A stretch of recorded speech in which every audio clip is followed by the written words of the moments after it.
All right, guys, writer Roberto Orci, who was recently announced as the new director for the upcoming third movie of the Star Trek franchise, has revealed that he is no longer attached to the Amazing Spider-Man series.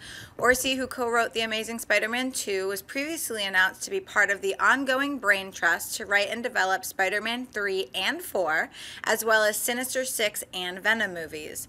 Orso also said he does not know what Sony's future plans are now regarding the web slinger. John, is Spider-Man franchise now in trouble? No. Let me really boil down to what this story is. Filmmaker who just got hired on to helm another big major franchise left another one, and therefore is now out of the loop with what's going on with his old one. That is the entirety of this story.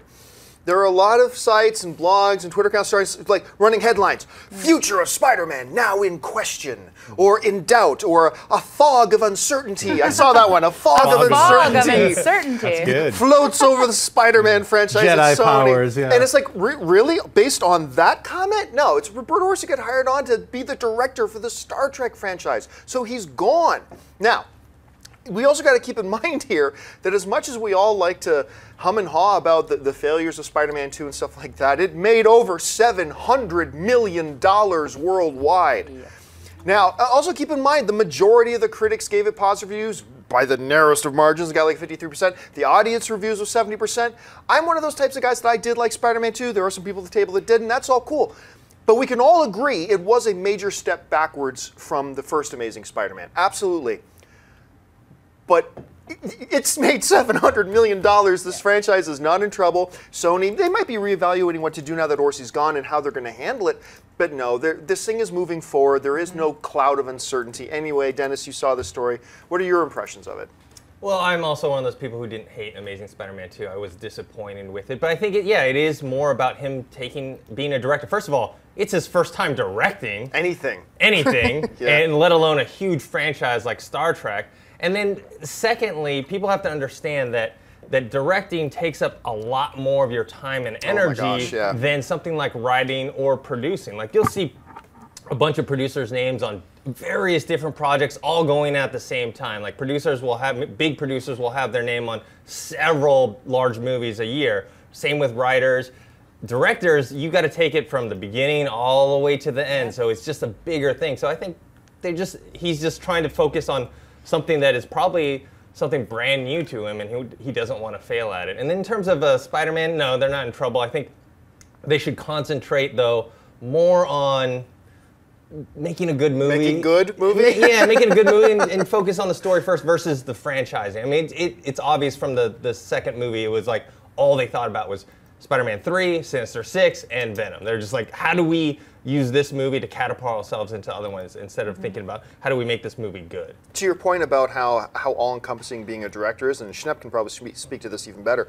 You know, Chris Pratt was probably on set for about 5 months making Guardians of the Galaxy, long time. James Gunn has been on this for 3 years. Yeah. And he just put on his Facebook and his Twitter like 3 days ago, just actually wrapped Guardians. Like his responsibilities of being in the edit bay, doing all that kind of, he said, I literally just finished now, and I'm on a plane to Singapore to go do press. So that's a huge thing. But anyway, Schnepp, as a director, how do you see all this? Yeah, I mean, I just did a weekend of 72 hours working on my film and came right here. So I empathize with that. I'm one of those people who hated Spider-Man, The Amazing Spider-Man 2, and I've said it before.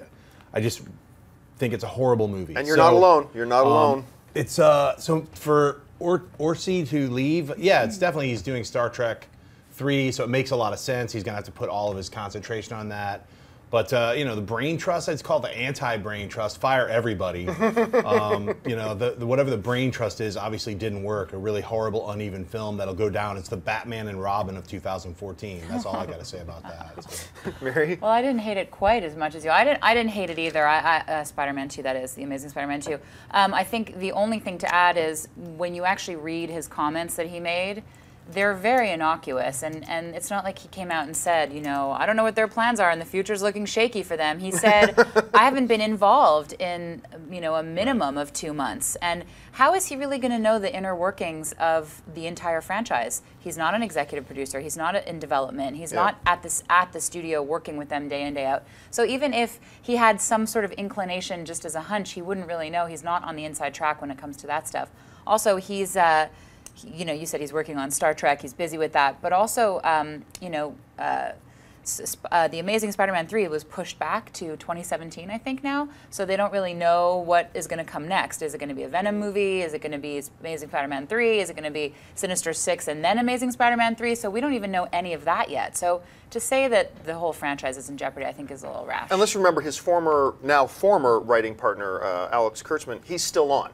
Yes, he's still on and he's still connected. So nothing else has changed except Roberto Orci's gone. Hey everyone, if you liked this video, click that thumbs up button and make sure to subscribe to our AMC Movie News YouTube channel.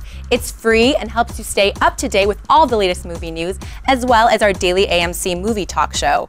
Also, make sure that you follow us on Facebook and Twitter to stay up to date with all of our special promotions, contests, and prize giveaways.